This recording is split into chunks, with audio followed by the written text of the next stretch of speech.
Hello? Yes.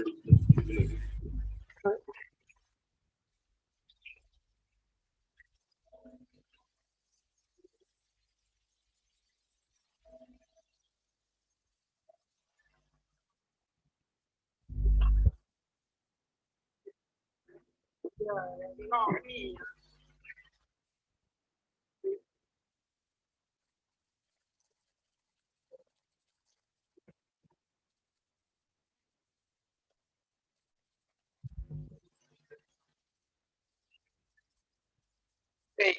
Hello, welcome everybody to this virtual afternoon session. And I'm sorry for the people who are not here and miss going swimming at lunchtime. That's really nice. So our first speaker was Elias Kiritsis, but he's not around, so I'm afraid he might have not realized that there's 1 hour time difference. Oh no, he should know. There is 1 hour time difference. Okay. Anyway, yeah, he's. Huh? Yeah, indeed. So he should know because it's another one. Okay, so Thomas is the next one, Thomas Grimm, and he's happy to start. So if the people here, if we're all happy to switch the schedule, yeah, because I still don't see. Yeah, I still don't see Elias there. Okay, so let's start with Thomas Grimm. Thank you very much, Thomas, for agreeing. And Thomas will talk about the minimal structure for the landscape. You can share your.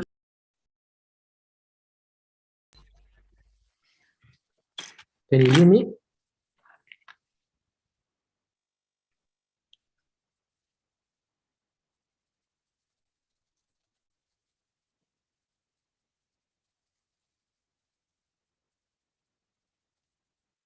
Can you see my picture, my screen?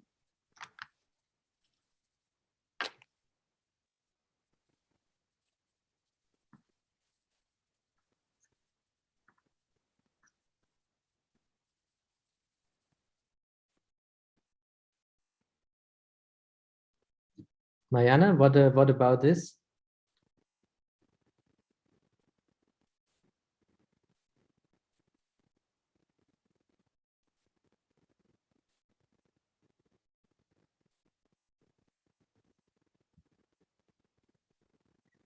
Okay. Oh, fantastic. Okay. Well, first of all, thanks for the invitation, and I'm very sorry that I cannot be in Corfu. I hope I can nevertheless explain a few things which we did in the last years, and maybe interest you for the. We're gonna hear you. Wait a second. Okay. We could hear you, and now.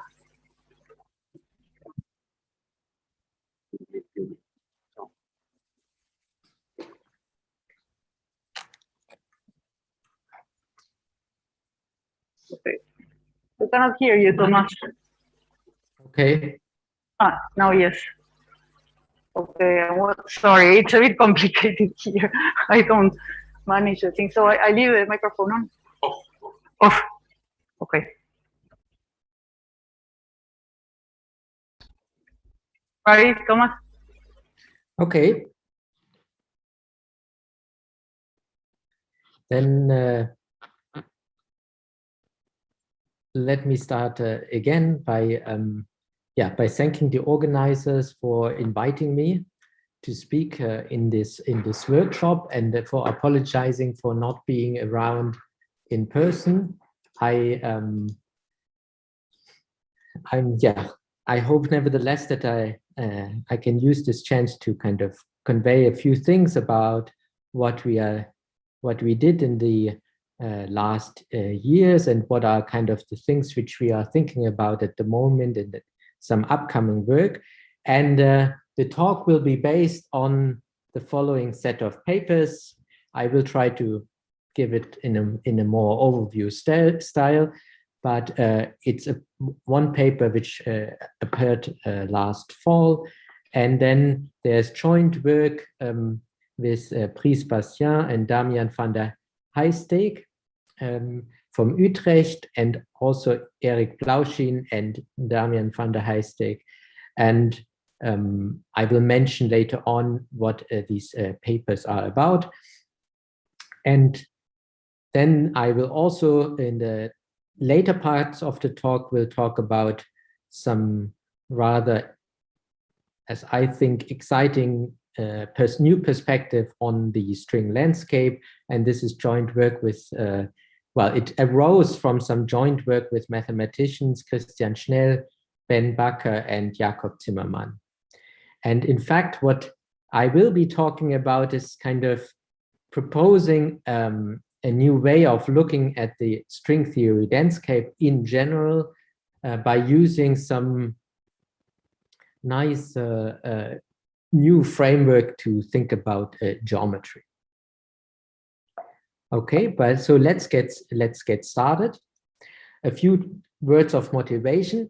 So this talk, why kind of to give a wider embedding, this talk will be embedded in the so-called Swampland program. And as you know and have heard already yesterday, that's quite an active field at the moment.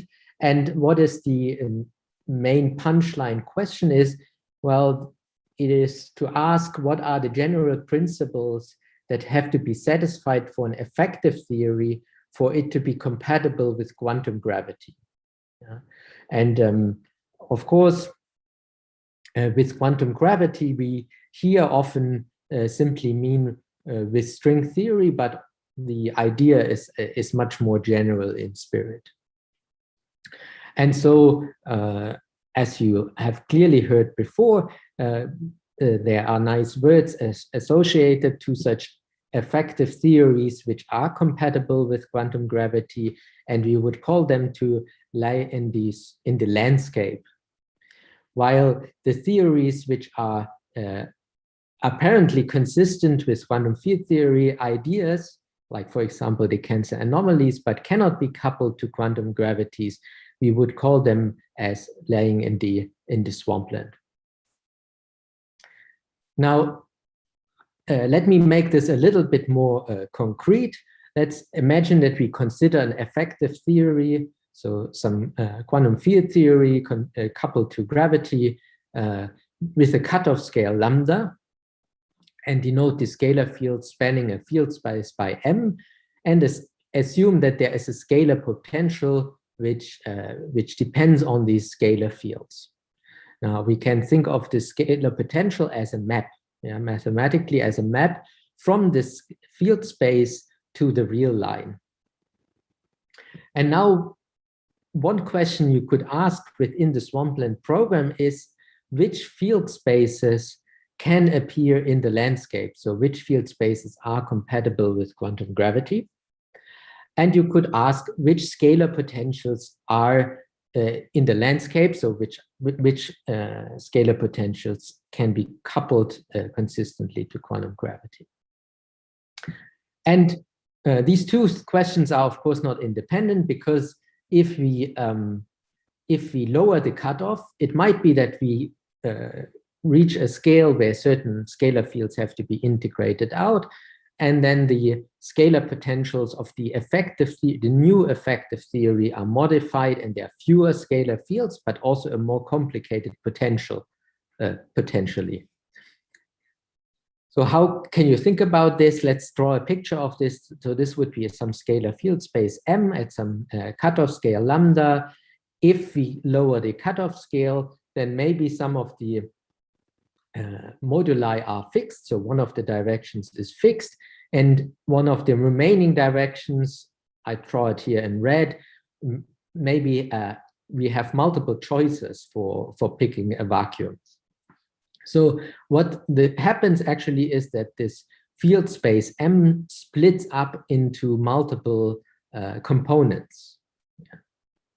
Now let's imagine that we lower the energy even further. then this field space, these red lines, they might even split up further. For example, it could be that also this remaining direction gets fixed and we just find point-like vacua. So all scalar fields would be removed from this effective theory.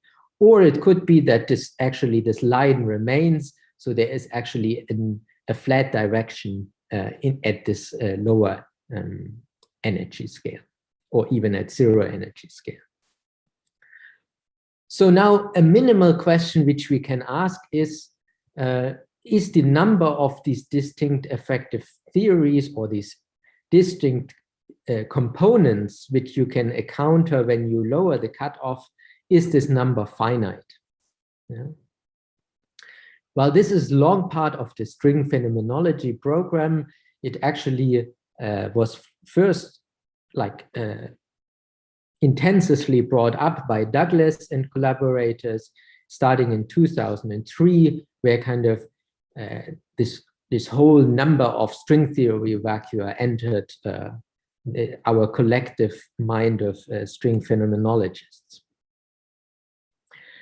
Recently, there has been much activity on the subject. You can ask about, for example, can I check that the spectra which appear in string theory, they're just finitely many states and so on. So it has stayed in the mind of many researchers for quite some time.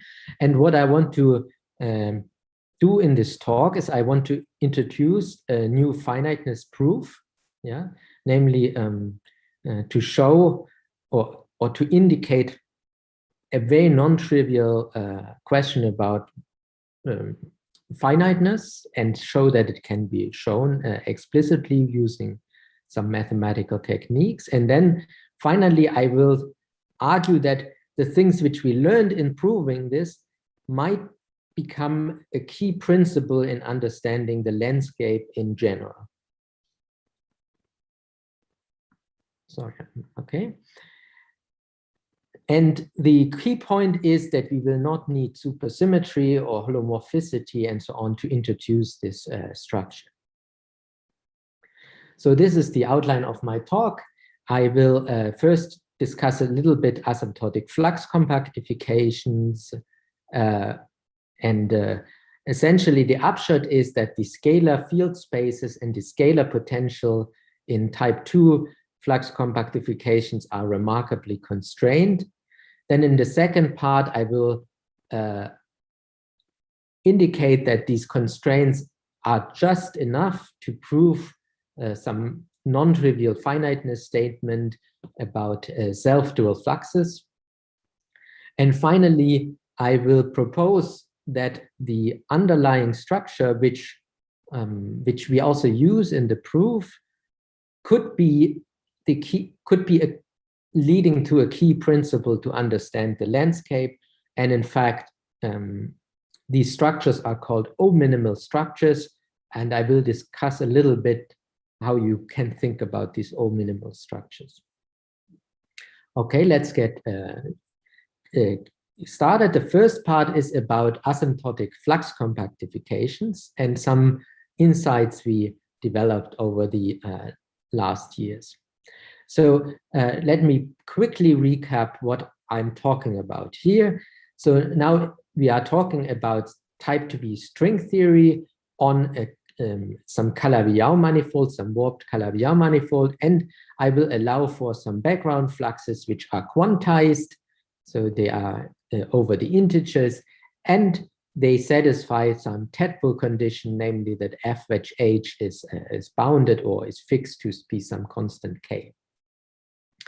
Then it's long known, and you can find excellent reviews on this, that the vacuum conditions in such compactifications, they boil down to imposing a self-duality condition where the star is the Hodge star on the Calabi-Yau manifold. Yeah. And in fact, there is a complex flux G appearing in this expression. Why is this a vacuum condition? Well, it is a vacuum condition because this Hodge star changes over the moduli space, and we have to fix the fields which appear in the Hodge star to satisfy this condition. You can equally formulate this this vacuum condition in F-theory compactification, where we replace the Calabi-Yau threefold by a Calabi-Yau fourfold, which is elliptically fibered, but it's not so relevant here. And then the Tadpole condition takes this simple form. And even nicer, the vacuum condition is just that the Hodge star on this four form, on this G4, is equal to the Hodge star, is equal to the four form G4. Yeah. So it's a very simple condition, simple looking condition, and it's I call these fluxes self-dual fluxes. These these settings are very well studied, and we have a lot of control over the various aspects. So if you think about what is the best understood setting with small amount of supersymmetry or no supersymmetry, where you can compute the effective theory to quite some extent, then it's these compactifications. Yeah. And nevertheless, they are complicated. And I told you already that the Hodge star changes. In fact, it changes in particular over the complex structure moduli space of this Calabi-Yau manifold. So if you change the shape of the manifold, this Hodge star changes. So the self-duality condition is actually a condition which fixes the shape of the Calabi-Yau manifold. Now, what people said is that, well, if to treat it properly, then we use supersymmetry, right? That's of course true. It helps you to understand better what is underlying the structure. You could formulate everything with a superpotential, flux superpotential, and a Kähler potential, and then you can just write down these vacuum conditions as the F-term conditions using this Kähler potential and superpotential. What you have done in this case then, that you reformulated the complication of this changing Hodge star, you rewrote it into a complicated change in these integrals over this omega, which is the unique d,0 form on the Calabi-Yau manifold. Yeah. So while these conditions they look maybe more familiar for a low energy physicist, because you use supersymmetry and you have a nice framework, the problem doesn't go away. It's just now hidden that you have to compute these periods, which are really complicated transcendental functions and hard to compute or see any properties. So now we can ask, how do we make progress on this? Well, we can construct many examples, but we want to not construct many examples, but rather we want to get general results, for example, finiteness results. And the way to go here is to realize that actually the complex structure moduli space is not just some general space, but it actually has already some structure built in, and in particular it has boundaries and near boundary region, which I call asymptotic regions. So how can you think about this? Imagine this is the mirror quintic, which is a Calabi-Yau manifold, and its complex structure moduli space is a two-dimensional sphere, but there are special points where this manifold develops a singularity, and these are the boundaries at which we can consider which appear. Okay, the near boundary regions are then the regions where we are close to one of these boundaries, and the hope is to get general insights about the theories in this near boundary regions. Of course, we are very familiar with this strategy from all kinds of perspectives in string theory or in physics in general. So we could ask for example, for a weak coupling expansion. And in fact, in the large complex structure point or near the large complex structure point, we can use a mirror symmetry and map things to the large volume regime. And then we know that in string theory, in string compactifications, we often have to work in this regime because corrections are under control.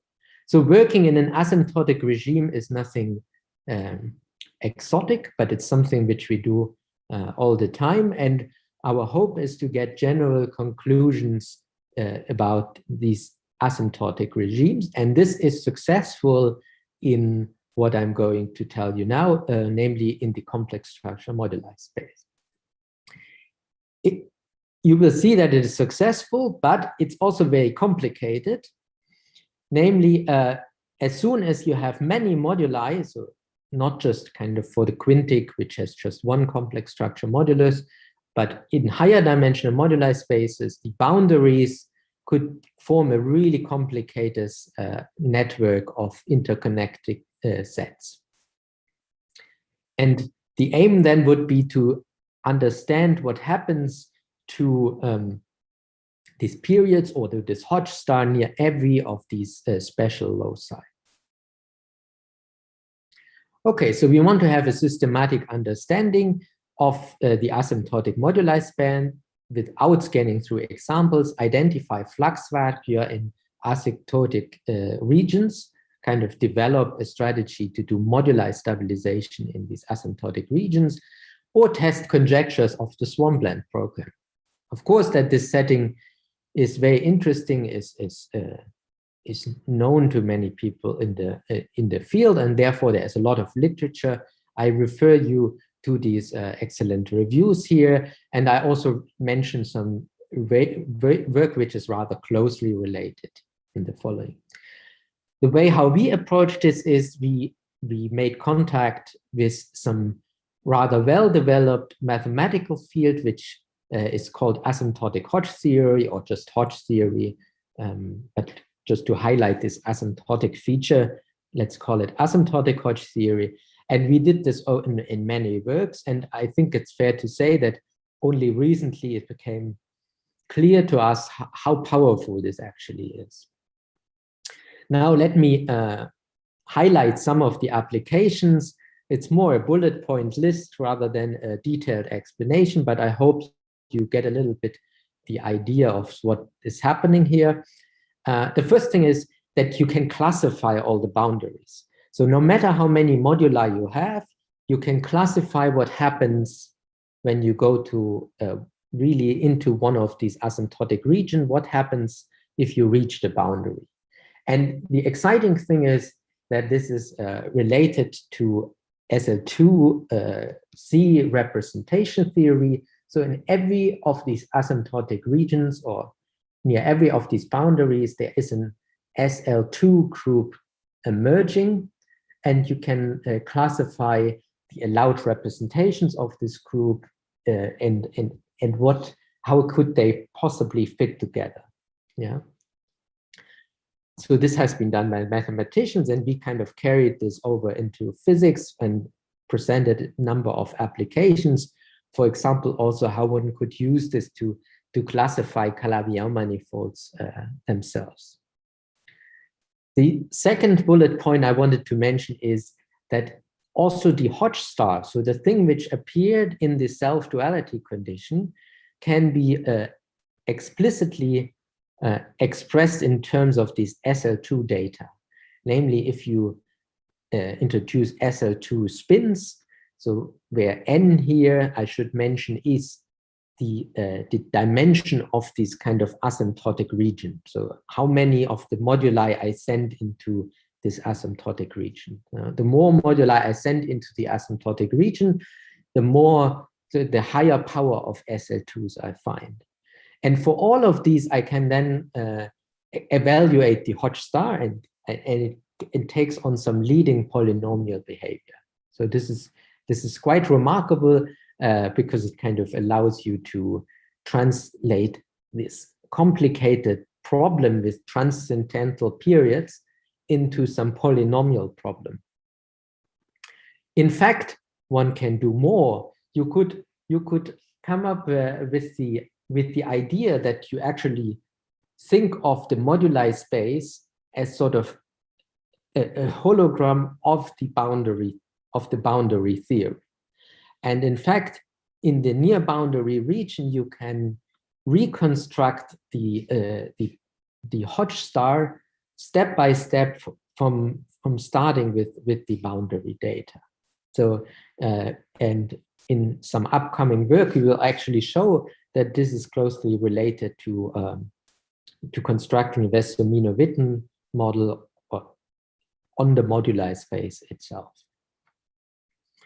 So we gain a better and better understanding what is the form of the moduli space.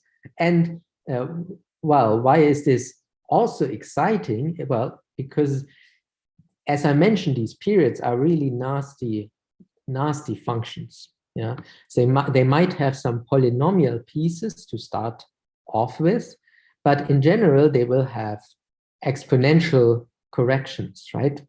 By mirror symmetry, you can think of them as instanton corrections, and you can actually reconstruct from the boundary data the leading or the important instanton corrections, which we call essential exponential corrections. And why can you reconstruct them? Because you realize that these exponential corrections are needed in order to assure that your effective theory is well defined. For example, your kinetic terms should be non-degenerate. But for example, at the conifold, you know it would be degenerate if I drop all exponential corrections. Actually, all the physics is in the exponential correction in the conifold regime. And you can use this asymptotic Hodge theory to reconstruct this correction at every boundary. And that's very powerful, right? It gives you a handle on this, these reconstructions in general.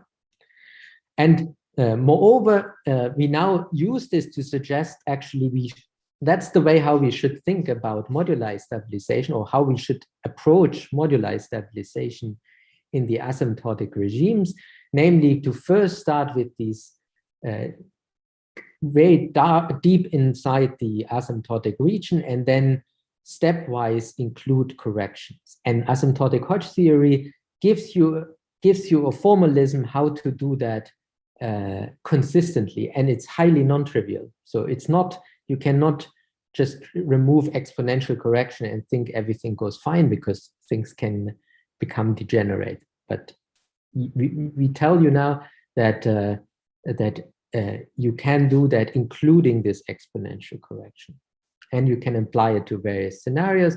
So this is a very algorithmic approach, both in abstract sense, but also if you just study examples. You can naturally implement hierarchies like small W0, as we recently described, and you can also use it. It scales very nicely with the number of moduli, because it's such a powerful formalism. You can do that for, in principle, 100 moduli. If you want to just have the leading behavior, you can do it for 100 moduli. And this gives us a tool to study, for example, this tadpole conjecture. Now, that's not the only conjecture which one can address, but in fact, we can also address the question which I started off with, namely the finiteness question, namely, can I check that the number of vacua which can occur, namely the self-dual vacua, are in fact finite? Let me quickly recall. So what are these self-dual vacuum? We have an integral flux, so a quantized flux. We have this self-duality condition involving this very, very complicated Hodge star. And we have the tadpole condition, which bounds G4 wedge G4. What I will do is I fix the Calabi-Yau manifold in the following. So I will not be able to prove the finiteness of Calabi-Yau manifolds. Yeah. So let's fix it in the following. But nevertheless, the question finiteness is very, very non-trivial. So that the fact that this equation has finitely many solutions is by no means trivial. There has been evidence using kind of density function formalism, as some of you might know. And that's also where these numbers came from, like 10 to the 500 or 10 to the 200,000 and so on. But giving these numbers and showing its finiteness is finite. There's a big step in between the two things. One is a rough approximation, while the other one kind of asks the question if are there not maybe regions where you pick up infinities? Yeah. So now let's think for a second where this region could be. Well, the tadpole is G4, which G4 is bounded by some K. And then using the self-duality, I could write this as this condition, and this is something positive. Yeah. So now you could say, well, if this is something positive, I just have to count the vacua in some circular region or roughly inside the flux lattice, right? And then you say, well, then it's obvious that there are only finitely many, right?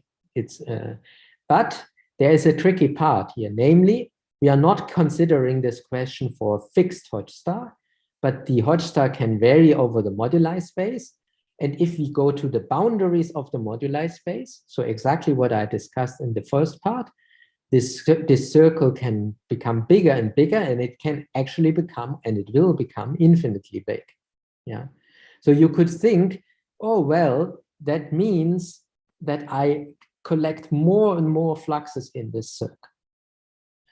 So, and the non-trivialness about this finiteness statement is to control all these infinite tails towards the boundary.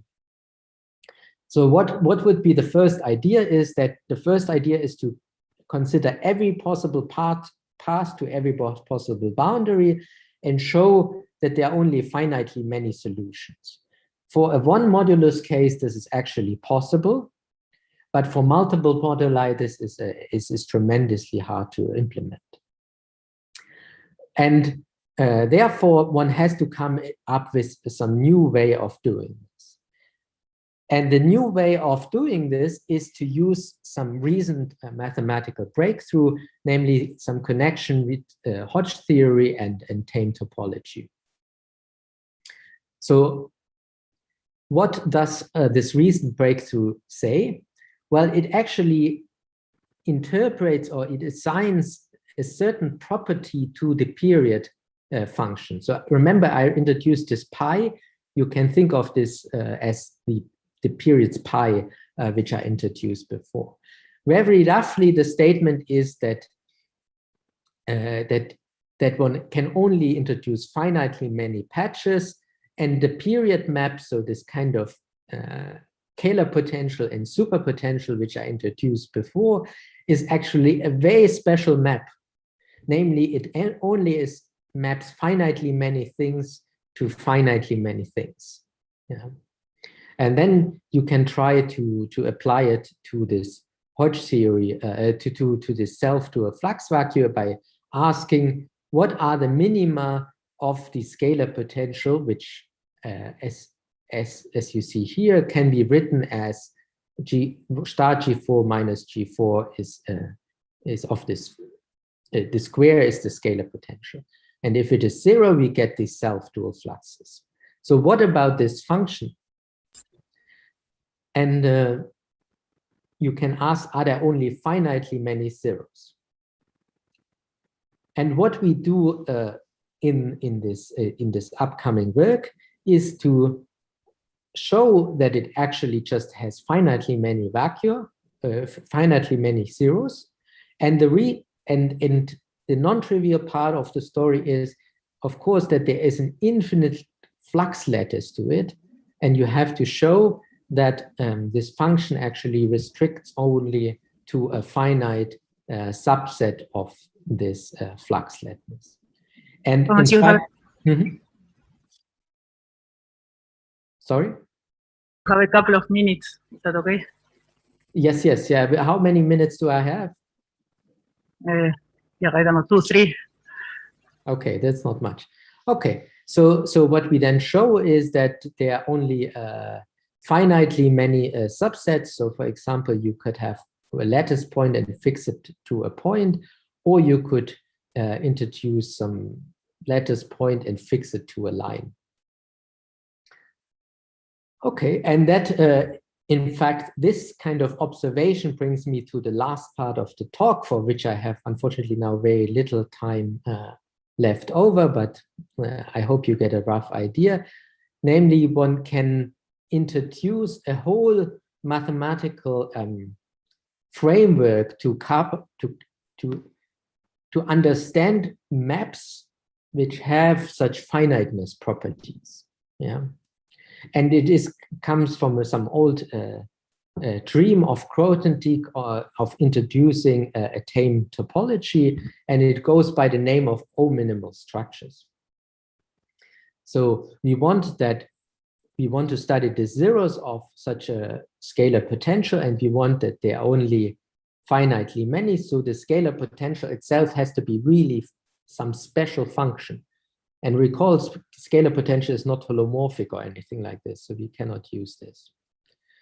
So we want we want only finitely many such solutions, and that excludes easy, simple examples which you can come up with, which are of this form, because they would have infinitely many solutions. And the O-minimal structures actually give a precise answer to what this special property of the flux scalar potential is. And essentially, the idea is to introduce a new sort of topology which just looks at finite sets, or which is built on finite sets of things. So an interval is, of course, has infinitely many points, but then I only want to include finitely many intervals. So you can study the subsets of the real line of this sort, and then you extend this to Rn. And this is, of course, very involved, because you want to make sure that the standard operations of topology are kind of preserved. So finite unions and finite intersections. And that's the definition, but we don't need that. And then what you want to do is you want to introduce functions which map finite things to finite things. And these functions are called definable functions in this space. And they have remarkable properties. Yeah, so they have remarkable properties. They have strong monotonicity properties. So you can then prove theorems about these functions that they can have certain monotonicity properties only. Yeah, so you can split them in finite intervals, and in each interval they are just monotonic functions. And if they are holomorphic, they actually become very simple functions. In any case, there are various structures which you can introduce building on these ideas, and you can show that the period map lives in one of these structures. And what I'm proposing in this last slide is that, in fact, that string theory landscape is also built from such a definable functions, namely that every coupling function in the effective theory is definable in one of these O-minimal structures. So this brings me to the end of my talk. I have highlighted a little bit in the beginning the progress which we made using asymptotic Hodge theory to understand the general properties of the flux landscape, so very concrete flux landscape. Then I proved a theorem about the finiteness of the flux landscape. Then I used the method which we used in the proof and said, well, this method is much more general. And then I suggest that the landscape, the full landscape without supersymmetry and so on, is also definable in this structure. Thank you very much for your attention.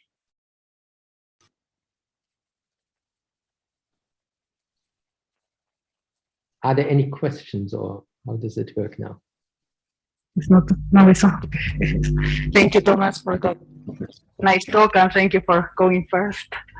So are there any questions from the audience here? So the microphone, Peter has a question. Maybe I.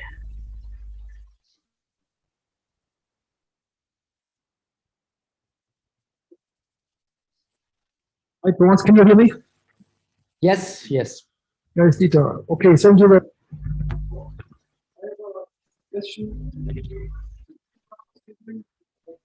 Correct to assume in this context that you have Minkowski vacuum, demanding that the scalar potential is 0, which one does usually in this context of flux compactification, the self-dual fluxes. Can you foresee already what is going to happen when you turn on a non-perturbative superpotential, that you have that you include also the landscape of supersymmetric ADS vacuum, for example? Right. Yeah. So indeed, the idea of this last part of the talk is to something substantially change. What is your expectation? Yeah. So the idea of the last part of the talk is to explain a way how to extend it to include these additional corrections, and that this framework is general enough to capture this. So in other words, to argue, to set the groundwork for arguing that this finiteness story does not change if you include, say, the Kähler moduli. However, one has to say, kind of proving this will be really challenging because we don't understand it very well.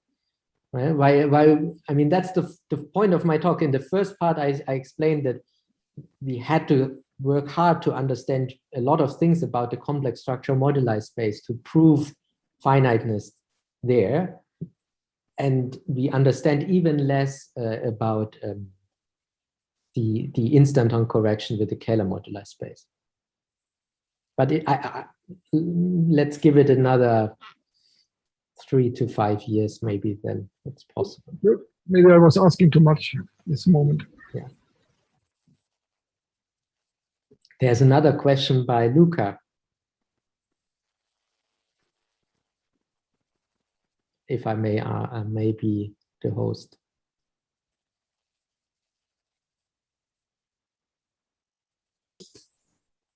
Okay, can you hear me? Yes. Ah, okay, good, because I cannot see me. Can you see me? I can see your photo, but not you, no. Ah, I don't know, maybe the host. Okay, anyway.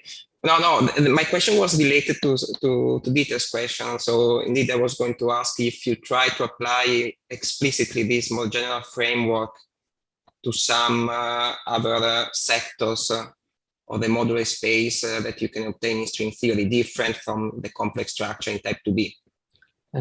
Yes, yeah. So indeed, this is a very exciting question, right? And it's also exciting to actually enter the non-supersymmetric world. So I would be very curious to see what happens there, right? There are a number of proposals of how to get directly the non-supersymmetric effect of theories. And this structure should, this finiteness should be a good guide of what is possible and what is not possible. Okay, thanks. Any other question from here or the people online? Actually, I have another question. Hello? Sorry, I'm not sure that you can hear me. Can you?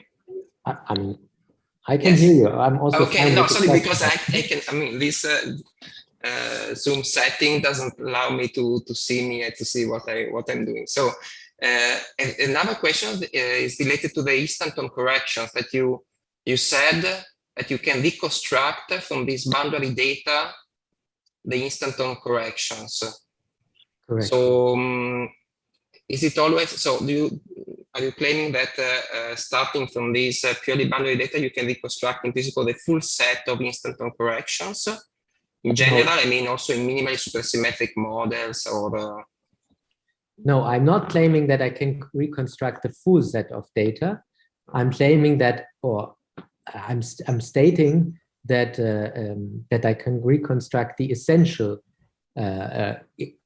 exponential corrections, which are the instanton corrections which you need to ensure that your theory is non-degenerate.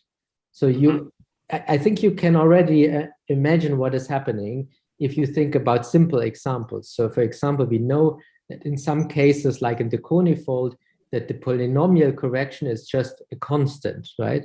So if you would just take the polynomial term, everything would be singular, right? You take the derivative of a constant, everything becomes 0.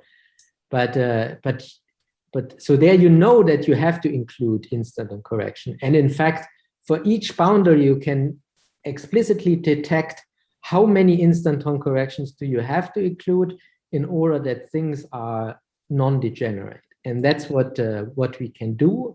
And you can do that in principle at every boundary. It's hard technical work, and we do it only for two moduli, but you can do that at every boundary, just from principles of positivity and non-degeneracy and symmetry. Okay. Okay, thank you. Okay, thank you, Thomas. And I think we should move on. Thank you very much. Thank you.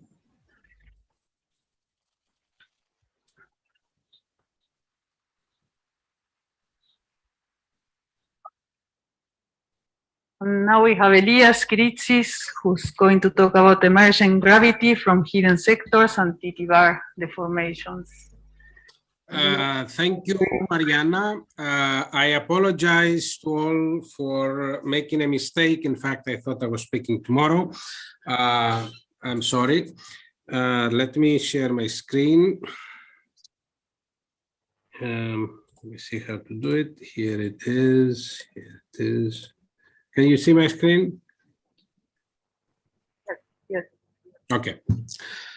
So what I would like to tell you today is some efforts that have to do with emergent gravity and what we have learned on this from ADS CFT. So let me see how it moves. This is work that has appeared already in collaboration with Panos Begios and Vasilis Niarchos, and also ongoing work with Panos and Adam Bzowski. We all know that gravity is a theory with diffeomorphism invariance. However, there are also many quantum field theories that can be diffeomorphic invariant without having a fundamental graviton field. And a common example you all know is Nabu-Goto theory. Now, if we look at the two main frameworks we have in physics, which on one hand is quantum field theory and on the other hand is gravity, although each one is very successful in its own domain, there is a clash between them when they're making predictions in overlapping territory.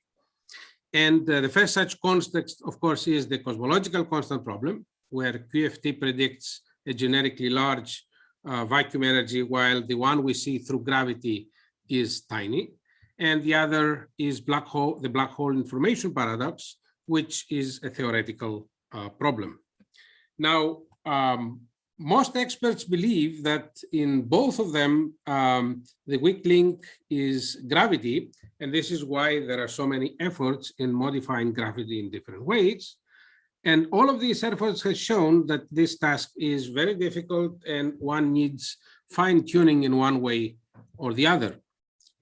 There are others who believe that the problems exist because we do not fully understand the quantum theory of gravity. Of course, if you think naively, this would suggest that this would be operational near the Planck scale. However, we do understand today that this argument has several holes. And probably the most important hole is that gravity, being a bosonic theory, is highly sensitive not only to large momentum transfers, but to strong gravitational backgrounds that can create new large scales in the problem. A related question to the above is, what are the short distance degrees of freedom in gravitational physics? And we do think, of course, that this is crucial for the black hole paradox. And some of us believe that it may be probably relevant also for the cosmological constant problem. Now, unlike gauge theories, gravity as an infrared theory is non-renormalizable, and efforts that span more than 50 years have so far given as the only examples of a quantized gravitational theory with a semi-classical limit to be those that are included in the framework of string theory. Now, this type of quantization of gravity, that is via string theory, comes at a cost, and the cost is to include an infinite number of additional degrees of freedom and a new scale, which is below the Planck scale, and this is the string scale.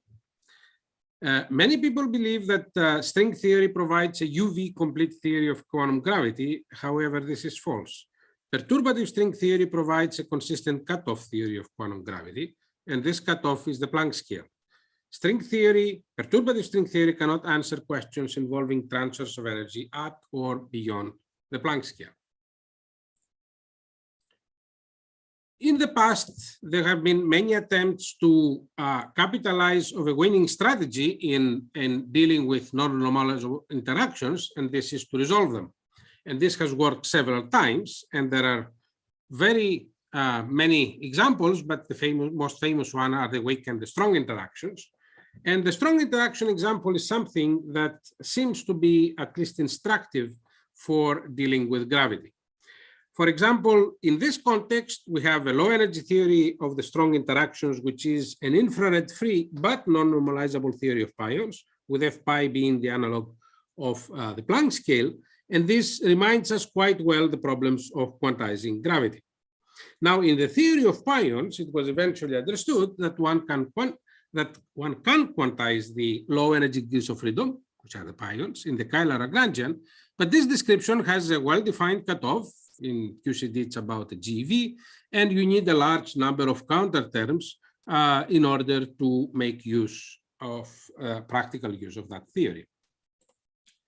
On the other hand, the high energy degrees of freedom of that theory, which are the quarks and gluons, are different from what are the infrared degrees of freedom, and the quantum field theory that's associated with them is UV complete and effectively strongly coupled in the IR. Now, if one takes this as a clue, this would suggest that the non-normalizability of the graviton appears because it is a composite state. This idea is very old. In fact, people have thought about it since the 60s, and many attempts were made in the past to construct gravity theories where the graviton is a composite field made out of various elementary types of fields, and more or less anything has been used: scalars, fermions, vectors, etc. However, all such efforts at that time failed to go beyond the classical and to provide a dynamical explanation of why the bound state appears featureless at low energies.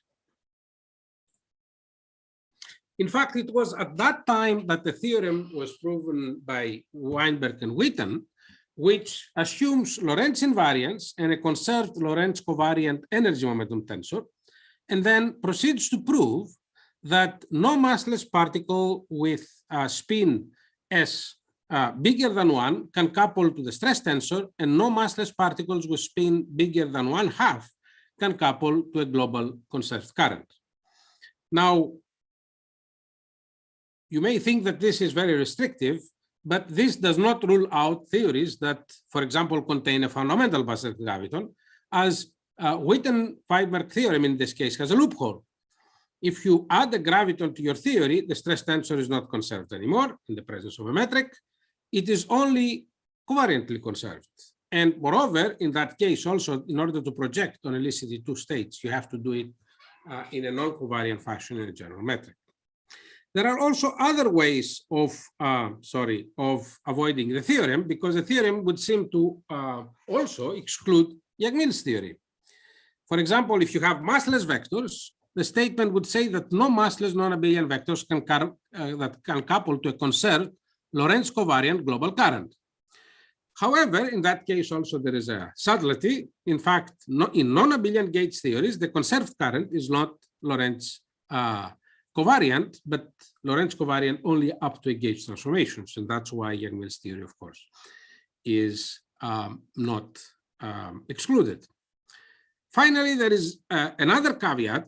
Lorentz invariance in this theorem is very crucial. Otherwise, the notion of masslessness is not well defined. And in fact, as we all know, in spaces like the theta or the zeta, this notion changes. So the conclusion on this is that the Witten-Weinberg theorem can be evaded but it is also a serious litmus test for all emergent graviton theories. What we shall find, in fact, during this presentation is that although the essence of the Witten-Biron theory remains true, the effective theories for composite gravitons can be very rich. So, if you want to generate a state, a bound state in particular, with the quantum numbers of the graviton, the natural operator to look for in a quantum field theory would be the energy momentum tensor, because precisely it would generate out of the vacuum a state, or sometimes several states, with the right quantum numbers. And in particular, a graviton of that type, if I can call it like this, is transverse because of energy conservation. Now, if you do this in a weakly coupled theory, then what you are obtaining in this way is a spin-2 multiparticle state.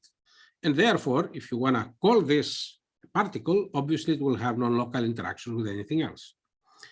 If, however, you're in a theory where the interactions are strong and make this state the true tightly bound state, and let's say it has some kind of size L, then you may hope that at distance scales which are much bigger than L, you might reproduce gravity.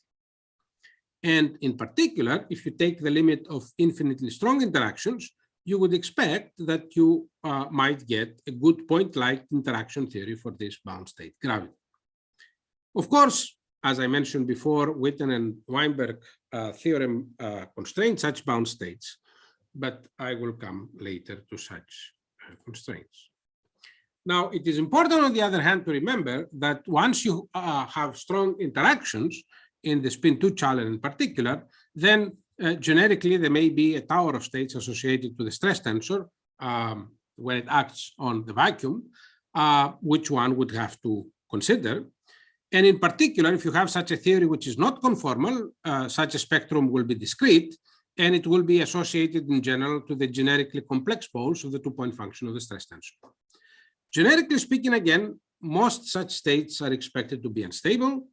And on the other hand, if you are looking in a conformal theory, then such states will form a continuum. And this second case is precisely the case of ADS-CFT. So let's look closer to the ADS-CFT paradigm, because it was the first concrete realization of the composite graviton idea. So ADS-CFT relates quantum field theory to string theory, which is, in a sense, a theory of quantum gravity. Of course, the fact that the gauge theory... Yes? Hi, it's Marius. Hello. I have a question before you go ahead. A very elementary question. In quantum field theory, can we reach bound states which are massless? That question is, of course, a question that has been addressed since a long time ago, but I would ask you to ask me that question at the end. The general question, of course, is the general context is not known, but some things are known. Thank you. In the case where the spectrum is continuous, of course, the answer is yes. This is what ADS-CFT is. For isolated states, that's what is forbidden by Witten and Weinberg. That's the quick answer. Okay, so in holography, of course, emergent dimensions are the avatar of the large N limit. And in that case, in the eigenvalue distribution of matrices become extra continuous dimension. And this was already seen, in fact, in simpler matrix models. There is, however, a puzzle, and the puzzle is why the higher dimensional theory that one obtains in such cases is diffeomorphism invariant. On the other hand, we do understand today that the masslessness of the higher dimensional graviton, as we understand it now, of course, is related to energy conservation in the dual quantum field theory. And if you break that, then you generate a mass.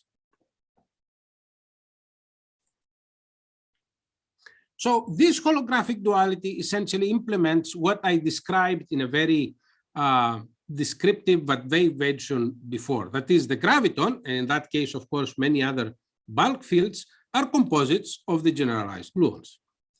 Now, the strong coupling in the dual quantum field theory and the higher dimensionality, as expected, are important in making the gravitational theory local by suppressing the string corrections.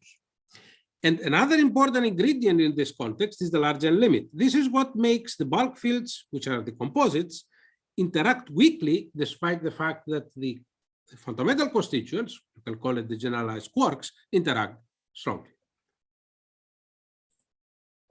So what we learned, in fact, from the ADS CFT paradigm is that strong coupling in quantum field theory makes gravitons tightly bound states, and large N makes gravitons weakly interacting.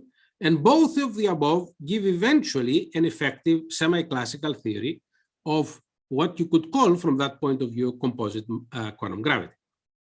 Now, we do believe today that this duality can be used to define string theory non-perturbatively and therefore gravity non-perturbatively, and by using essentially by using the quantum field theory to define the physics beyond the obvious cutoff we have in perturbative string theory.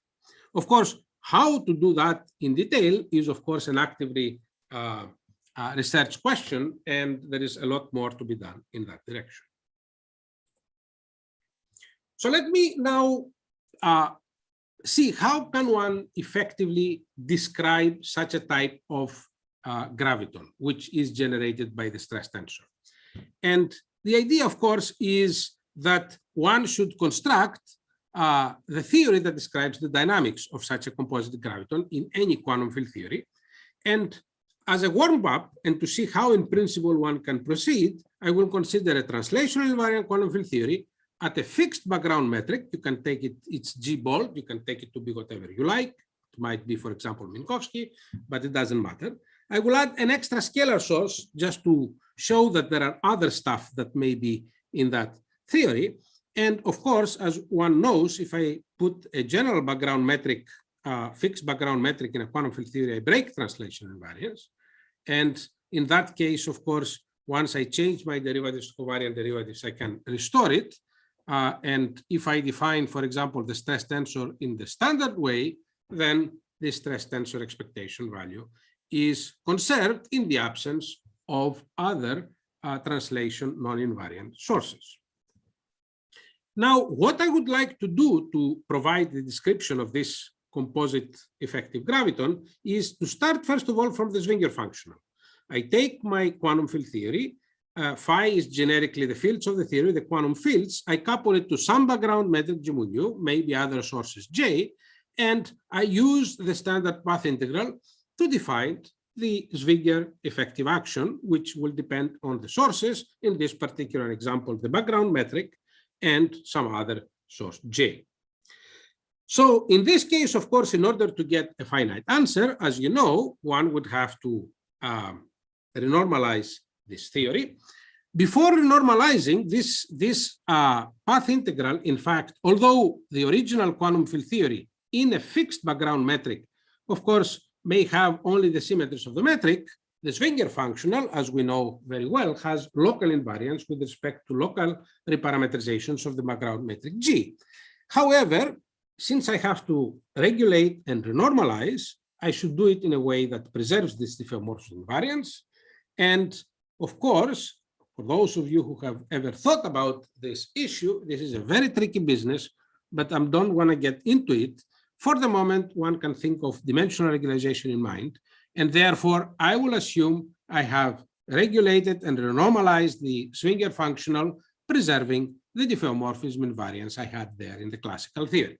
And therefore now I have in my hands the Zwinger functional W as a function of a background metric of other background sources, which is perfectly and fully diffeomorphism invariance. And now we know that this W as a function of the background metric encodes the interaction of energy between energy momentum sources. If I call them H, these sources, then if I take my background metric to be my fiducial metric, where I define my quantum field theory, plus a small deviation, this is an energy momentum source, and the interactions of this are essentially encoded by the Zwinger functional by definition. So now let me define the vacuum expectation value of the stress tensor in that theory. It's defined in the standard way from the Zwinger functional by taking the appropriate functional derivative as in the textbook.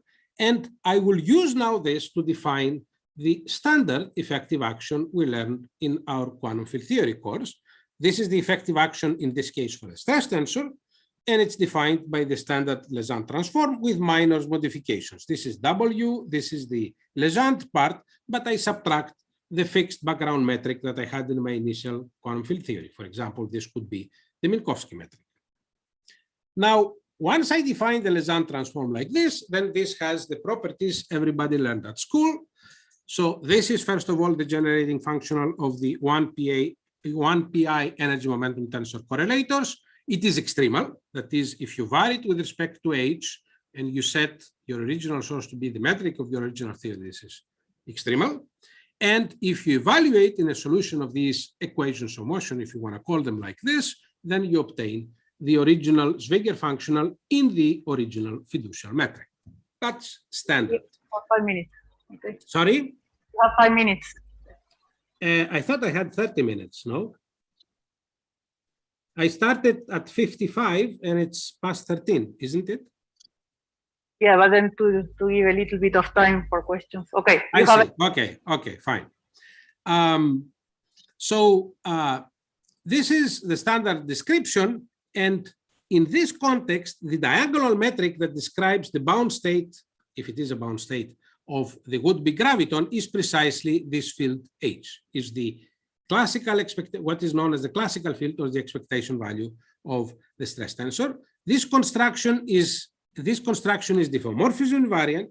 However, the theory you obtain for this emergent graviton H is a bigravity theory because it contains a dynamical graviton, this is H, but it also contains the original fiducial metric as a fixed metric, non-dynamical, where you define your original quantum field theory. So if I use this action, this precisely describes the interactions that are mediated by this type of emergent graviton, that is the composite of the stress tensor, and by construction, the emergent graviton propagator is generated by the poles of the energy momentum tensor two-point function in the original quantum field theory. So if you write the linearized form of what this is, these are the sources, this is the two-point function of your stress tensor in your quantum field theory. I took it to be four-dimensional. And then if you write what is the general form in any quantum field theory, which is Lorentz invariant, of this two-point function, it has a contact term, eta, this is in a Minkowski metric. This contact term exists there if you have a one-point function for the stress tensor.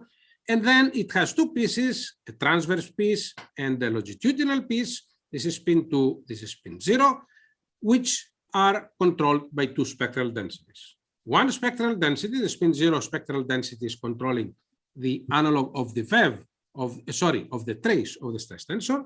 It's 0, for example, if your theory is conformal, and the other is the spin 2 contribution. So this is, of course, general. But now, if you plug it in here to see what is the effective interaction that it is integrated, you can forget that. This has to do with contact terms. But if you ignore the contact terms and you ask what is the interaction mediated by this stress tensor, you can write it down, and it has this form. There is a piece of the interaction which is mediated by the spin 2 part. So here is the spectral density of spin 2, and another that is generated by the spin 0 part. The spin 0 part is always what you could call a dilaton, which always accompanies an energy momentum tensor or a graviton. This is also the case, as you all know, in string theory. However, if you note what kind of tensor structure we obtain for spin 2, this is a tensor structure that contains 1, 3. And this is characteristic of massive gravity, although, for example, this spectral density may be completely gapless. If you have, for example, a theory in which you have bound states and then you have a discrete spectrum, then each pole of the two-point function, especially the lowest pole, which is the lightest, would generate, in that case, a massive graviton. And the analog of what you, for example, if I take the spectral density and I look at the lowest pole, it will have this form, a residue, and the characteristic k square plus m square. This is true also for spin 2 and spin 0. And the residue, in fact, will control the effective Planck scale which controls the interactions when you exchange this particular massive composite graviton. For example, you can write a formula like this, where the effective Planck scale square is the expectation value of the stress tensor square over this residue.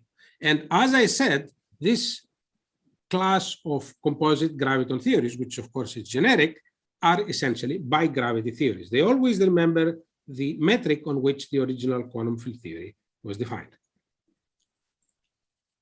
Now, that's okay. You can define a graviton in any theory. Of course, in most theories, what you call a graviton is spin 2, but it doesn't look otherwise in terms of interactions like the gravity we want.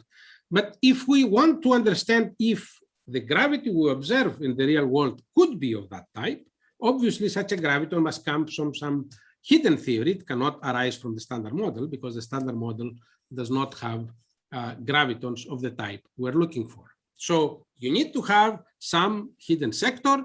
This hidden sector must have some properties so that the effective graviton it generates looks somewhat like the one we observe, and then see how you can couple the two things and to what extent you can derive observable gravity in this way. So, of course, the intuition is that this hidden theory must be some kind of holographic theory in a sense, so that you will get the right type of gravity, etc., etc. Mariana, do I have any more time? Because I'm confused now how much time I have.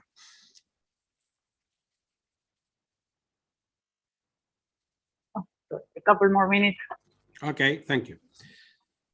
So in holography, for example, in holography, still the theory that we obtain is by gravity theory. In fact, I have a fluctuating graviton in the bulk, but I have also a boundary condition which remembers on which metric the original quantum field theory was defined. So it's secretly a by gravity theory. So how do I generate such a graviton from a hidden sector? Well, I have to take a hidden sector. It has to have the right properties, but then I have to couple it to the standard model at some high scale, and in such a way that in the infrared only a few interactions would survive.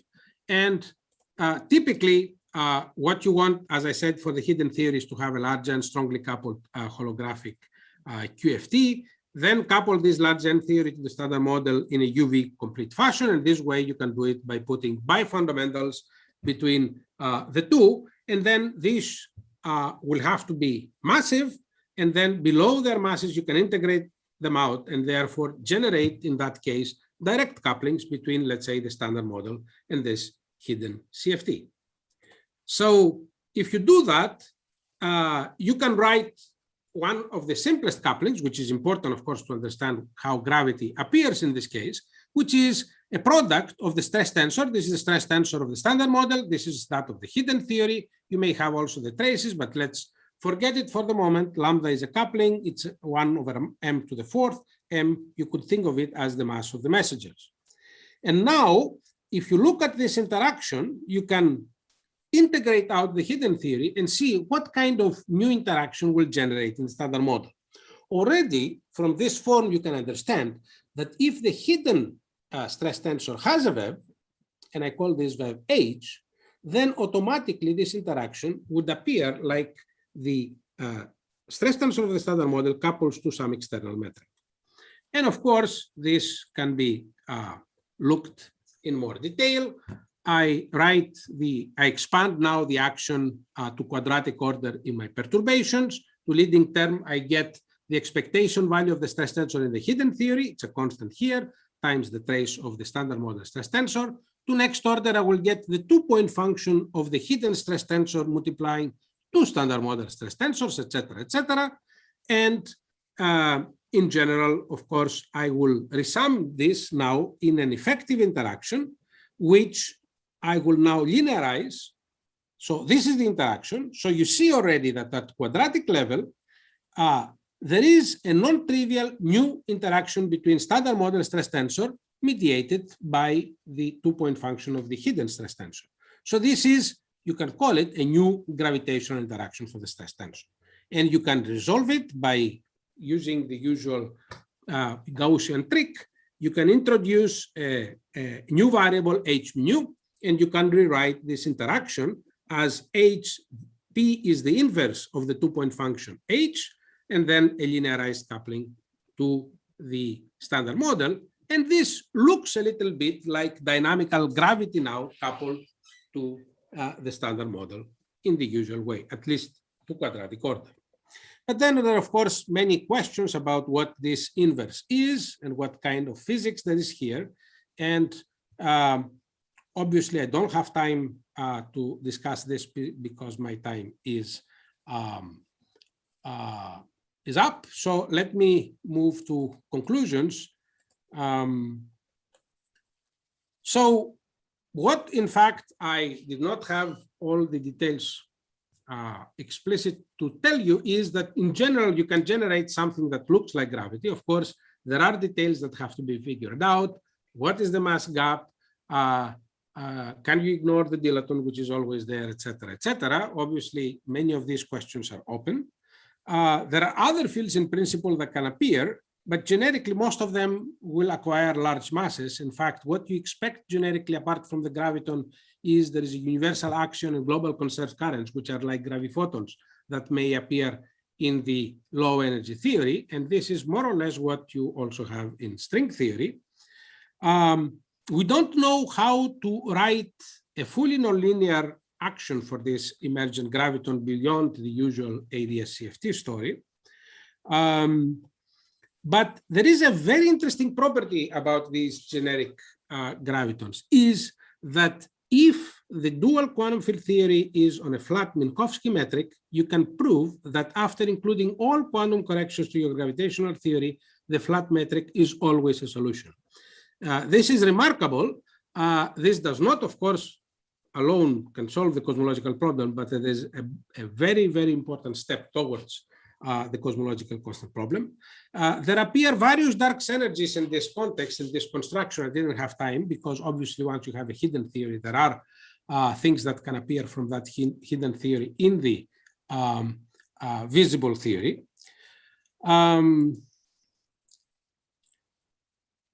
There is a gravitational description of this coupling, which people have studied in the past. In fact, in that description, the holographic theory is essentially a higher dimensional bulk gravitational theory, and the standard model can be thought of as a brain embedded in this higher dimensional theory. This is a context that people have studied, and in fact, in this context, one can prove, again, and we have done that a couple of years ago, the same property that I mentioned before, that when your boundary theory, that is your hidden theory, has a flat metric, then a flat metric is always a solution to the gravitational equations.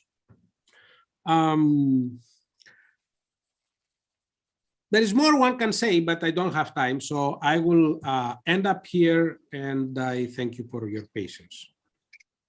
Thank you.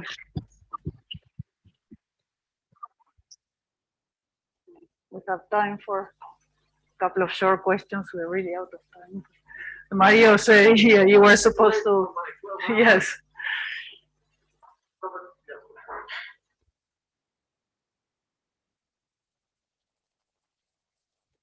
Yeah, it's again Marius. Can you now comment on the questions that I had made previously regarding the general structure of massless bound states in quantum field theory, please?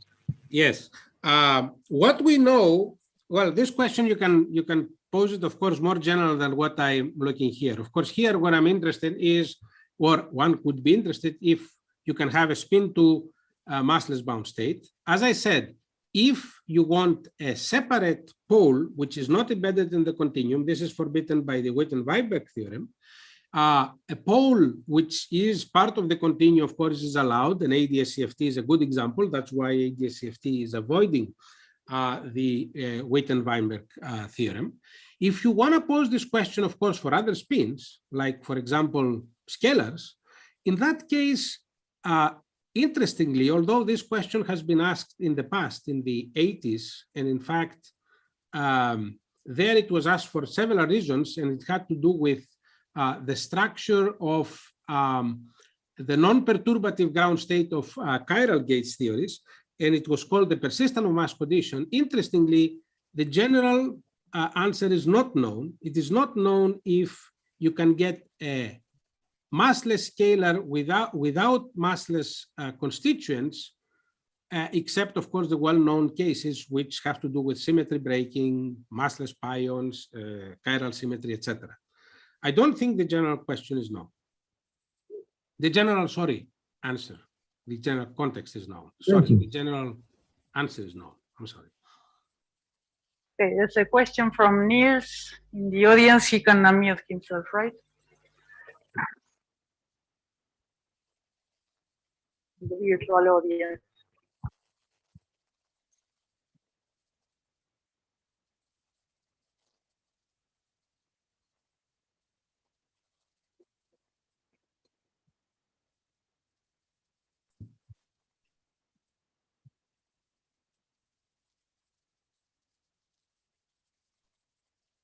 Sorry about that. Can you hear me now?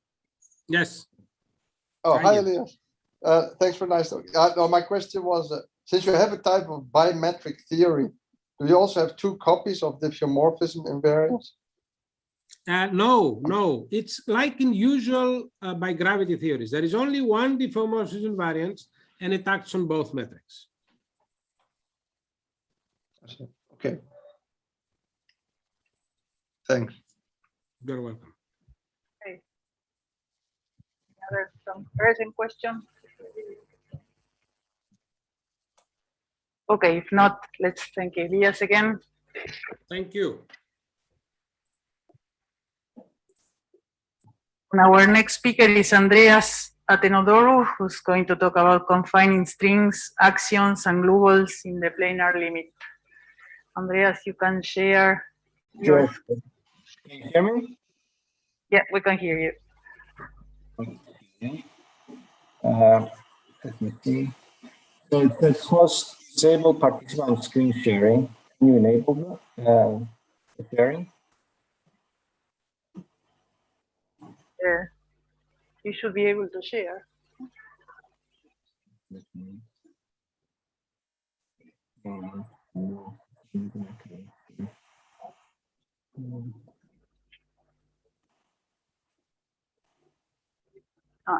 Right now?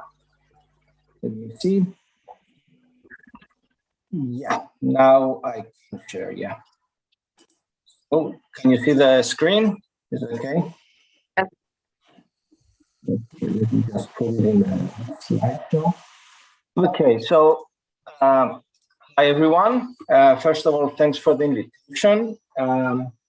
And for the next, I don't know, 25 minutes, I'll be talking about confining strings, axions, and Glueballs in the planar limit. So this is a work that has been done in collaboration with Michael Pepper, and it has to do with the large N limit of gauge theories. So let me start. Oh, in the first part, I'll talk about confining strings or confining flux tubes and the worksheet Axion.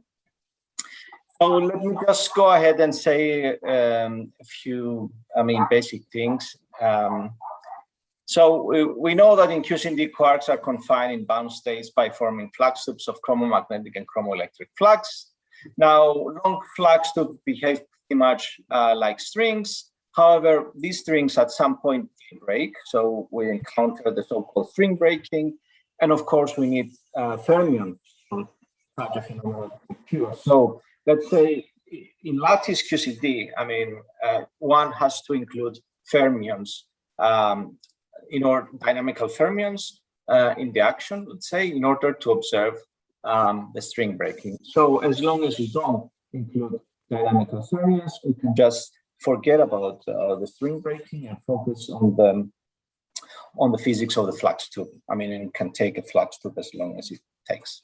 Now, if we have a flux tube, let's say an open flux tube, this has D-2 obvious massless modes, which are Goldstone modes arising from the broken translation invariance in the D-2 directions transverse to the flux tube. Hence, there should be a low energy effective string theory model describing the energy spectrum of the flux tube. However, a flux tube is not is not an infinitesimally thin string. It has an intrinsic width, and it's an object that lives in SU3.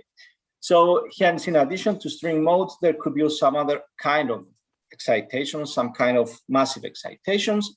And the way to answer that is to basically have a well-defined theoretical description for the energy spectrum of the confining flux tube, and see whether this agrees with lattice data, with, let's say, most of the lattice data, and whether it disagrees with a small sector of this lattice data. And if it disagrees with this data, we should check whether these data are in accordance with some massive excitation, for instance. Now, we all know what an open flux tube is. So imagine that we take an open flux tube and we place it on the lattice. And the size of the flux tube is equal to the size of the lattice. And now let's say, hand waving, in a hand waving manner. Let's say that we impose periodic boundary conditions, which means that we close the lattice on a torus. This means that the flux tube will close upon itself, the quark would annihilate the anti-quark, and if the size of the flux tube is larger than at the confining length, we will be left with a flux tube that wins around the torus. Now, as I said before, a flux tube lives in SU3 or in SUN, we'd say.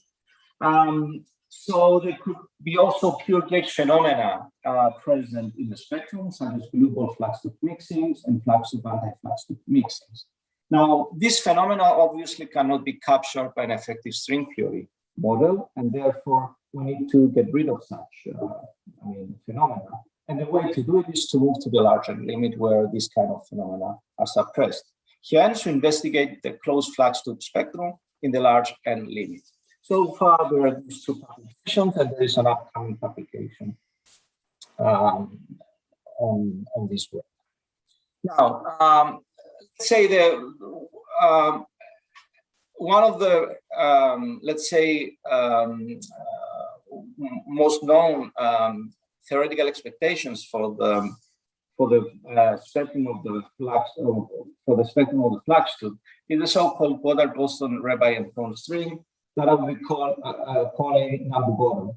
And this is nothing else but the spectrum of a closed bosonic string amplified around close. You compile it and you basically end up with this expression of energy, which is on the winding number, which tells you how many times the string goes around the torus. The winding momentum in units of 2 pi q over L. The transverse momentum, which is taken to be equal to 0 because it doesn't provide any useful information. The total contribution of left and right moving phonons, which are connected to each other through the level matching constraint. And string states typically can be constructed by acting on the vacuum with the creation operators. Now, we know that Untitled string is Lorentz invariance in 26 dimensions. Now, if one wants to build a Lorentz invariant effective string theory in order to describe the spectrum of the flux tube, one can begin by taking into account the Gaussian part of the action and add higher order derivative terms. This is the work to have a lifter and stronger and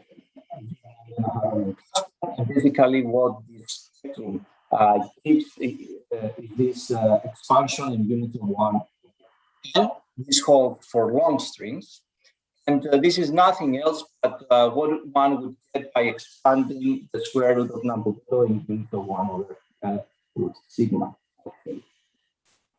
Now, as I explained, this describes long flux tubes. However, in 2013, Sergei Dubovsky, Rafael Schlager, and Christopher Penko, by calculating the energy shifts due to phonon collisions and using the approximate integral dynamic advantage, they provided descriptions for short flux tubes. They explained deviations 0 minus state by introducing the worksheet axion. So let's see how one can extract the flux tube spectrum on the lattice. So first of all, we define the gauge theory on a T equals 4 periodic Euclidean space-time. The basic, when one extracts, calculates on the lattice, one has to build color singlet operators, and these are given by the path of product of links that are along the joint. So this is like a Wilson loop. Yeah, it's something like this. Okay, now we use the standard Wilson action where the basic degree of freedom is a packet, which is nothing else but the simplest Wilson loop one can extract from the lattice. And, energies can be calculated using the correlation function of specific operators. So one builds an operator phi and takes the correlation function at phi at t and at phi at t equals naught.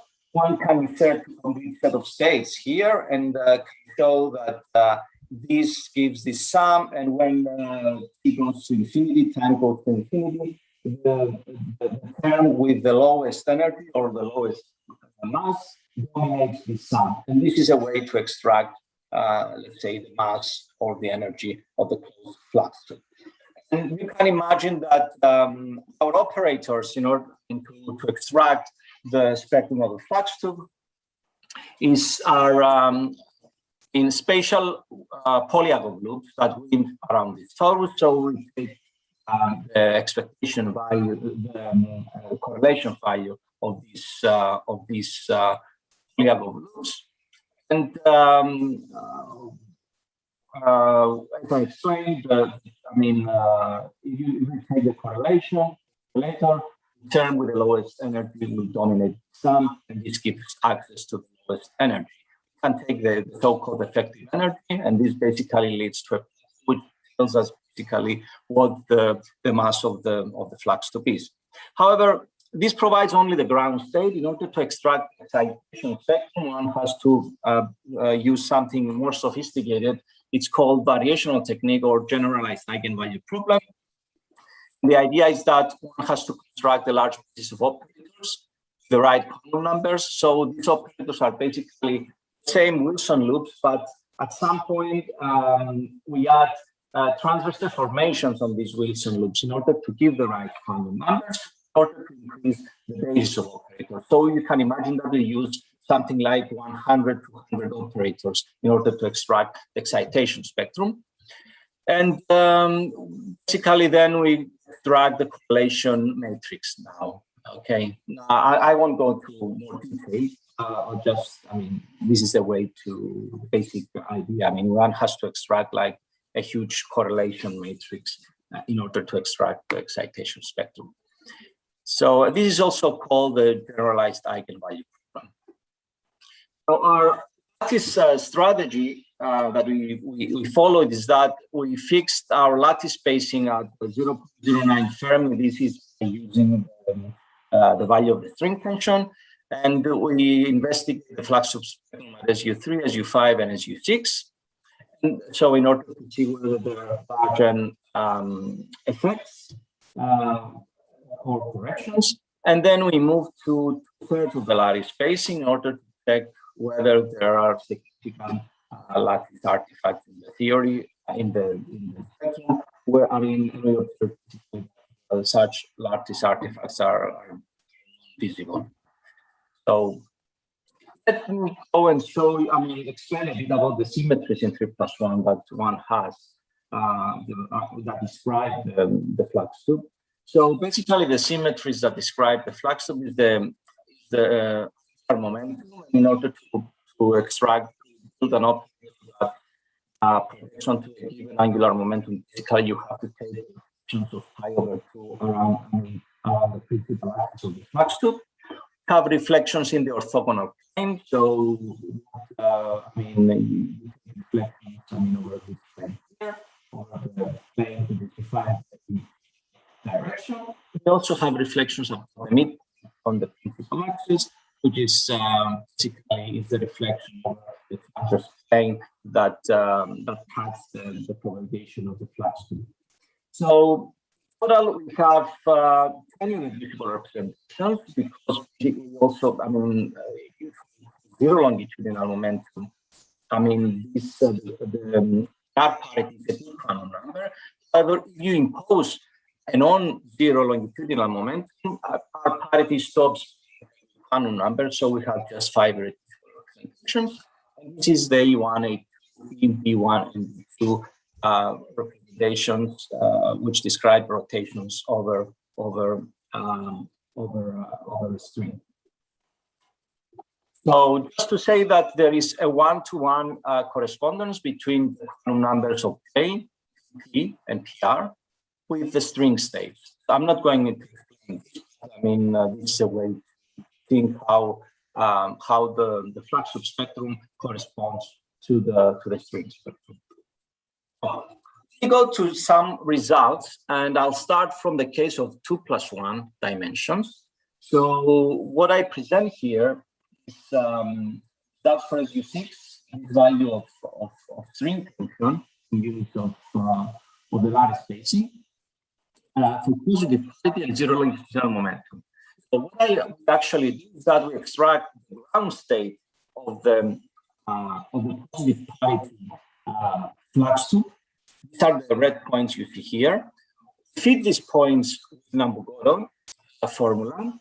We extract the string tension. Once we extract the string tension, we can use Nambu-Goto now as an expectation, the free parameter expectation for higher excitation. So let's go to n left equals 1 and right equals 1. We see that according to the Nambu-Goto, this is a one-fold generated, and it should be in the flux tube. I mean, let's say correlation matrix. It should be given by a state with positive parity and zero momentum. We actually extract the state, and you observe that this is the red point here. Approaches Nambu-Goto becomes fully consistent with Nambu-Goto. If we go to one step further up, left equals 2 and right equals 2, see that this is a four-fold generated state and it consists of positive parity states. We extract the two positive parity states in the of the flux tube.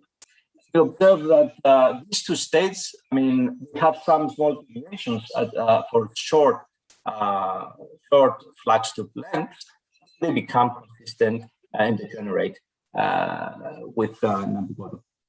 So there are also two states here, as I explained, which have negative parity, and you can see in the zero longitudinal momentum sector, this will be the first states negative parity that one would encounter in the string, and therefore one would expect that something similar would happen also for the flux tube, and that's what we get actually for the negative parity state. If we see, we will plot these two states here. I mean, equals 0 P minus ground state and P minus first excited state. Get these two states here, blue and red, which are degenerate, and I'm consistent with Nambu-Goto. Now, if we go one level further up, and left equals 3 and right equals 3, we see that we get a state with the right gap. So what we observe is that in 2+1 dimensions, we don't get any signal of a massive excitation of something which is not in accordance to an effective string theory model. Similarly happens for Q equals 1 in 2+1 dimensions and Q equals 2 in 2+1 dimensions. Now, the important part now is what actually happens in 3+1 dimensions. So let me just start by the absolute ground state here, the 0 plus ground state. What you see here is actually the expansion of Nambu-Goto, the square of Nambu-Goto, the different leading order next to the order. And the black line here is actually Nambu-Goto, and we see that Nambu-Goto is the the prediction which describes better. So it fits our ground state, for example, extract the string function, and therefore Godot expression is a parameter-free prediction for higher excitations. So let's go and see what happens to n left equals n right equals 1. Oh, for n left equals n right equals 1, according to Godot, this state, this level should be 4-fold degenerate. It should consist of a state with 0 plus plus in blue, 2 plus plus in red, and 2 minus plus. And you can see that there are small deviations for short flux tubes, but then as you increase the flux tube length, they become, they become degenerate and consistent with Godot. What I didn't show you here is what happens for 0 minus minus. We plot 0 minus minus, we see that we get a state here, which has large deviations from Godot, and is actually, it looks like the ground state is a constant term. Okay, so this is some kind of how one would expect a resonance to appear. I mean, it would be like a string state, and let's say, and a massive mode coupled to it. So, which means that the next, if this is a massive mode, next excitation level won't approach and left equals and right equals 2, but it would rather approach and left equals and right equals 1. And if we go on into the next excitation level in the 0 minus minus sector, we observe that state doesn't actually approach and left equals and right equals 2, but it slowly approaches and left equals and right equals 1. Now, if I so this is a ground state and this is a first excited state. If I compare the data with the, with the prediction by Dubovsky et al., by including the pseudoscalar field of the axion, we get this line which is in agreement with our data. Now, if I subtract from the 0 minus minus state, ground state, and first excited state, absolute ground state, which is the ground state string energy, I get this plateau here, which is consistent with the mass that Dubovsky et al. Predicted, which is 1.85 in units of root sigma. So having said, about this, the axion with the mass of 1.85, it will be interesting to see what happens in the second excited state of 0 plus plus. So as I explained, this is the this is the ground state in 0 plus plus. This is the first excited state in 0 plus plus, which appear to be consistent with n left equals and right equals 1. Now we go one step further up in the second excited state of 0 plus plus. And we actually see that this is actually ground state plus a constant term again. And if I plot this, state, the second excited state 0 plus plus, subtracting the absolute ground state, I get this plateau here, which is in agreement with exactly twice the axion mass of what Dubovsky et al. Extracted. So this is 2 times 1.85.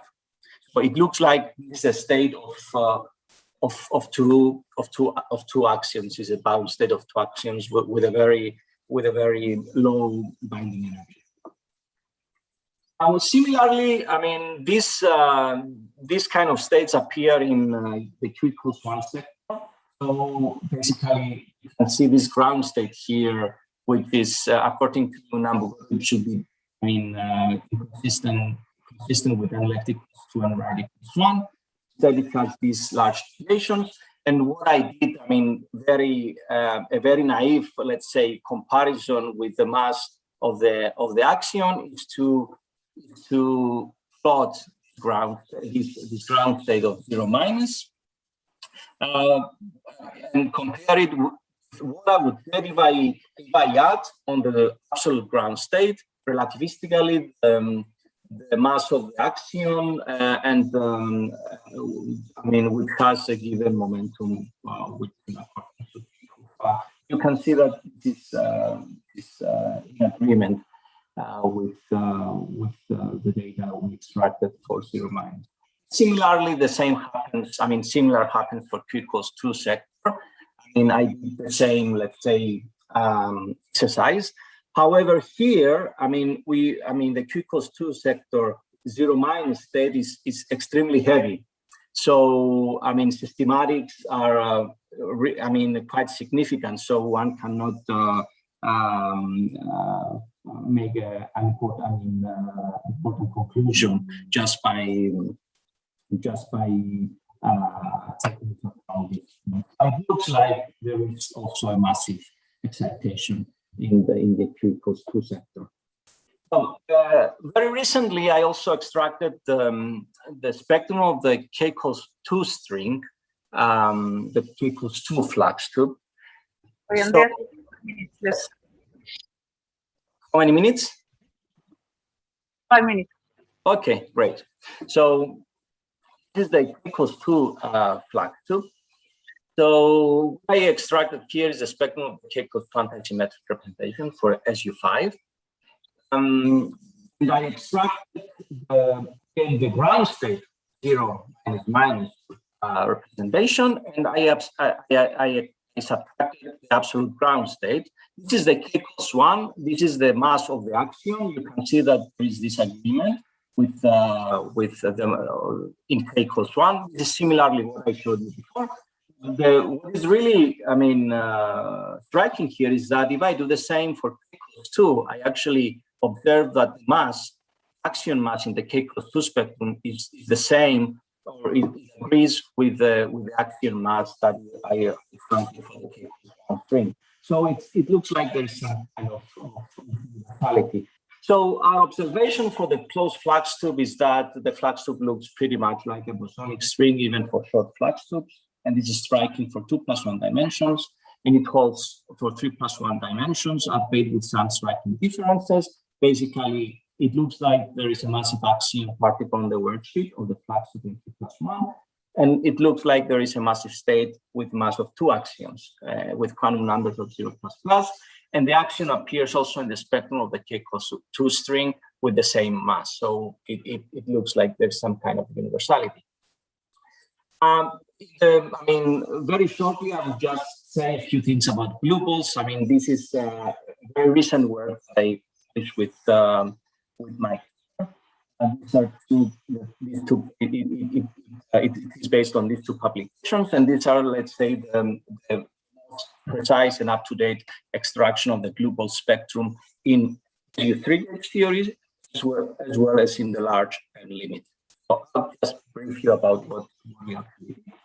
So basically, we extracted the masses of the lightest Glueballs for all 5 reducible representations of the cubic group of rotation, with positive and negative parity and positive and negative charge configuration by investigating enough lattice spacings so that we extrapolated to the continuum limit, and by investigating enough values of n, namely we moved from n equals 2 to n equals 12 in order to extract the larger limit. And we extracted results which were accurately enough so that in order to identify continuous spins for the lattice states and control systematic errors, which includes multi-Glueball states, ditolerance, and in addition to topological phasing. So the correlation function now that we used is basically a correlation function of Wilson loops that have the right, let's say, shape in order to project onto the right irreducible representations, and we perform the variation calculation and we calculate the effective energy. It's an example of effective energies. So this is an example of correlation functions, and you can see that the lightest state typically has the smallest absolute slope. So the slope with the absolute, the smallest slope to the correlation of the closed flux tube, and then next state is the 0++. So actually, the light Glueball state is the 0++. Then it comes the 2++, then the 0 minus plus, then the 1 plus minus. Here you can see another black circle is actually the first excitation level of the 0 plus plus. Form a continuum extraction of the continuum limit. This is an example of continuum limit extrapolations of the A1 plus ground state and first excited state, the 2 plus plus extracted from the E plus plus representation as well as from the T2 plus plus representation. And you can see that these are degenerate. So actually, comes in doublets, and T2 comes in triplets. So therefore, we have 5 components in the mass of the 2 plus plus glue ball. And this is how one can decompose spin by looking at the theoretical representations of A1, A2, T1, and T2. For instance, spin 0 can only be taken by the representation A1, spin 1 from T1, spin 2 from E and T2, spin 3 from A2, 1. It's also a way in order, that enables us to identify the continuum spins of each state. So it's actually a procedure which is based a lot on observation of the actual states and the actual masses. These are our results, some of our results in the planar limit, in the Largan limit, in the j equals 0 sector, and in the j equals 2 sector. What is striking here is that the slopes are small, and which takes us to our observation that n equals 3 is extremely close to n equals infinity. It involves modest 1 over n squared corrections. The 0 plus plus scalar is the largest global. Then the next is the 2 plus plus with mass approximately like 1.5 times the mass of the 0 plus plus. Then there is the 0 minus plus global, which is very close to 2 plus plus, and then the 1 plus minus is next, which is very close to the first excited state of 0 plus plus. And then we have other C equals minus states, charge computation minus states, which are much heavier. And in the future work, this will involve the investigation of the spectrum as a function of the flux tube spectrum as a function of the theta vacuum angle, investigation of the spectrum of open flux tubes with an extended base of operators in 2 plus 1 and 3 plus 1 dimensions in order to identify whether this kind of axioms appear also in the open flux tube sector. We are extracting the spectrum of Glueballs in full QCD, which is a problem which is of high interest in the experimentalists, actually. And if you have any suggestions, please go ahead and provide them. So thanks a lot for your attention. And please, if you have questions, go ahead. I'm ready to answer them. So thanks a lot. Thank you.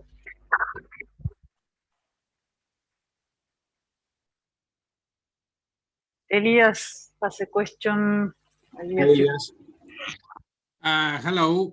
I have, first of all, a question. In 3 dimensions, there is the Chern-Simons density, which gives a local operator, which is PT odd. Is this generating a state somewhere in what you're doing? I'm sorry, say again, the Chern-Simons, you mean this? Yeah, you can write a scalar object, which is the Chern-Simons term, which is CP odd. Is this associated to one of the Glueballs you're looking at? You mean in the QCD sector? Yes. Young Mills, in fact. Yeah. If you switch on a Chern-Simons term, basically. No, I'm not switching it on. First of all, I don't add it in the action, but usually gauge invariant scalar densities usually generate appropriate Glueballs once they act on the vacuum. Yeah, the question now is practical. The question is how you can test whether this generates a Glueball mass. I need to think more about this. For example, how many CP odd scalar operators do you have? Okay. You mean okay, so fine. Just a second. You mean operators in the actual extraction of the Right. Yeah, of the spectrum.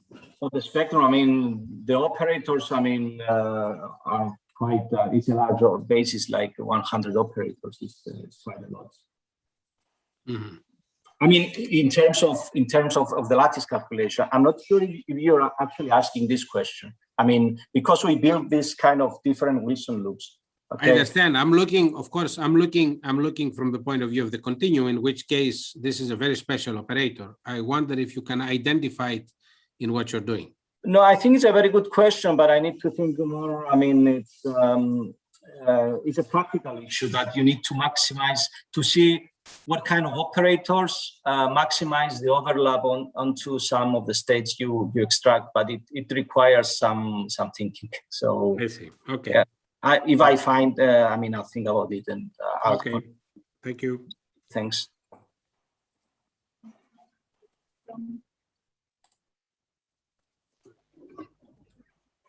Okay, not let's thank Andreas again. Thank you. Thank you. We are very much behind, so we'll make a short coffee break. I mean, the people who are here would like to have the coffee break. And let's resume at 6:15, 5:15 for Luca.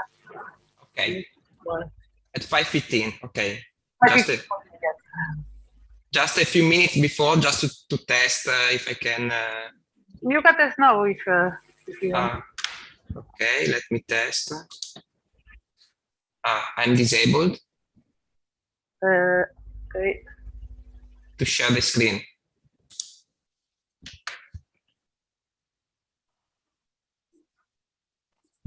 You should, let me see. Okay.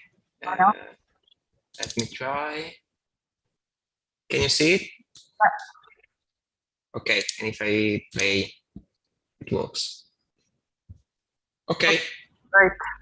Thank you. Later then.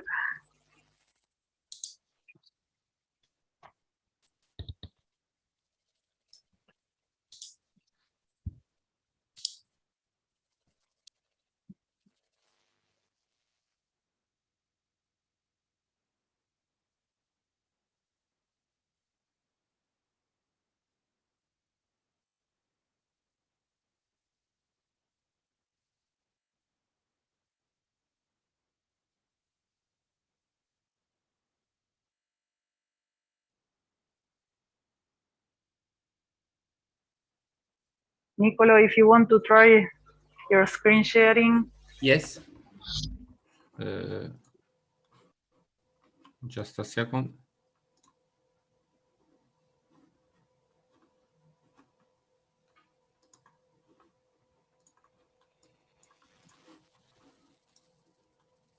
It is sharing. Yeah, but not full screen. Okay, just a second. Yeah, now yes. Okay, great. Perfect. Perfect. Bye.